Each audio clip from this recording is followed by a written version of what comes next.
Yes, and start. The Learned Council, while referring to Sinha Commission report, has submitted that the report, on the basis of which the amendment was enacted itself, stated that economic criteria would not result in homogeneous class.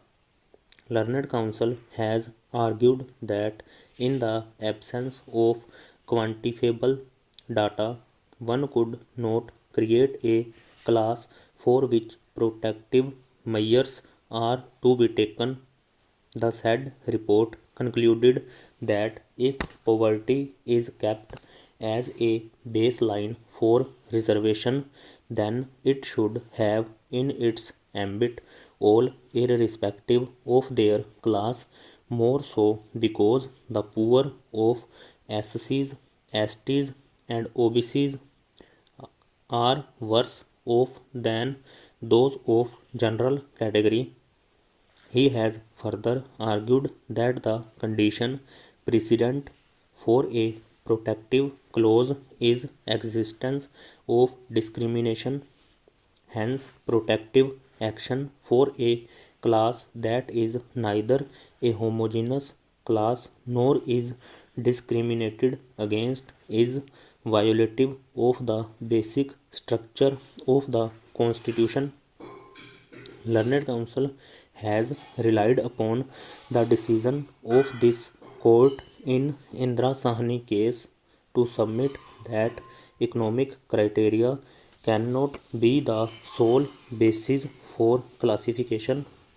He has further argued in the alternative that even if reservation on grounds of economic criteria is to be given, EWS ought to include those who are living below the poverty line.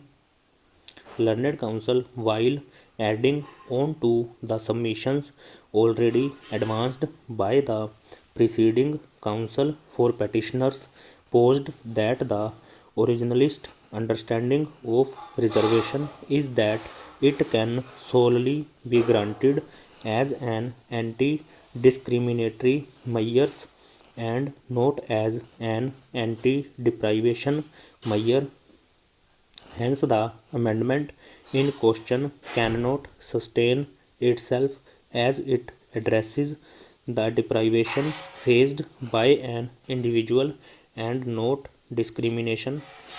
The Learned Counsel would further argue that even if it is assumed that reservation can be granted as an anti-deprivation measure, still the amendment violates the Equality Code as it excludes the SCs, STs, and OBCs who are poorer than the poor of forward class without any intelligible differentia, and its nexus with the object sought to be achieved, opposing the justification that these classes are already protected by way of Articles 15 within bracket 4 and 16 bracket 4. He has submitted that the purpose of Articles 15 bracket 4 and 16 bracket 4 is to protect a group and to counter the historic oppression done to them, whereas the amendment in question deals with situational deprivation, mainly economic criteria, and is intended to protect an individual purposes and entities of both the protections being different. The Learned Counsel has re-emphasized on the submissions that statistically the backward class poor are worse off than forward class poor, and their poverty is deeper, more intense, and likely to be stickier and persistent.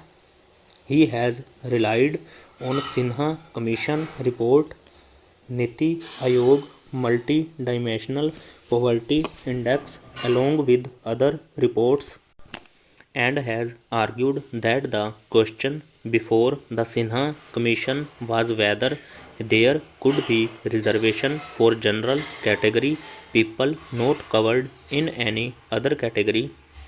The report itself stated that the backward class poor are poorer than the upper class poor. He would underscore the point that poverty is deeply linked to the caste of an individual and the perception surrounding the, the status.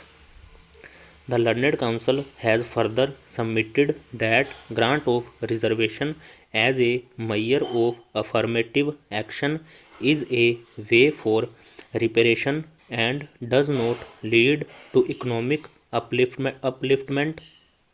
The object of economic upliftment of deprived sections of society can be achieved through other measures of poverty alleviation, but reservation is not the answer.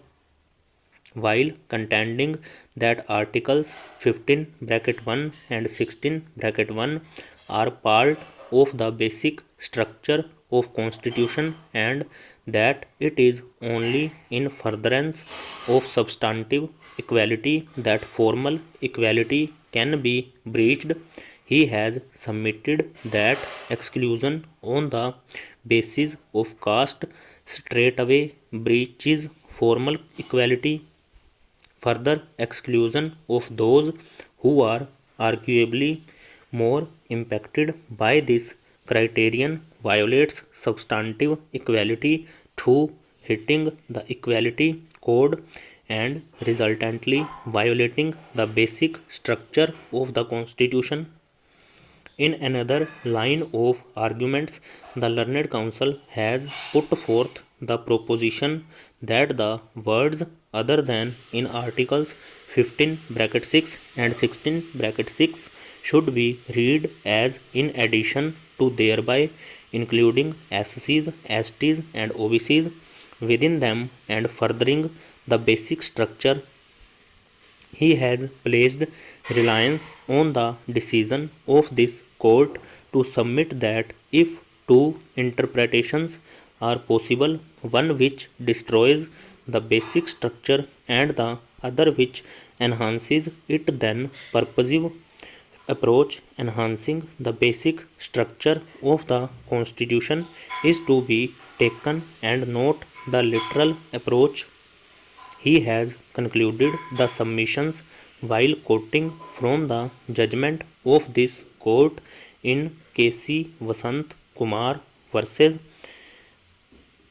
that lower the caste, the poorer are its members. Learned Council, while stressing upon the Equality Code and it being part of the basic structure, has argued on two facets. First, as to whether the inclusion of new class of reservation solely on the basis of economic criteria was constitutionally permissible, and second, as to whether the exclusion of SCs, STs and OBCs from this newly created class was constitutionally permissible. She mapped the historical background of reservations. Stop.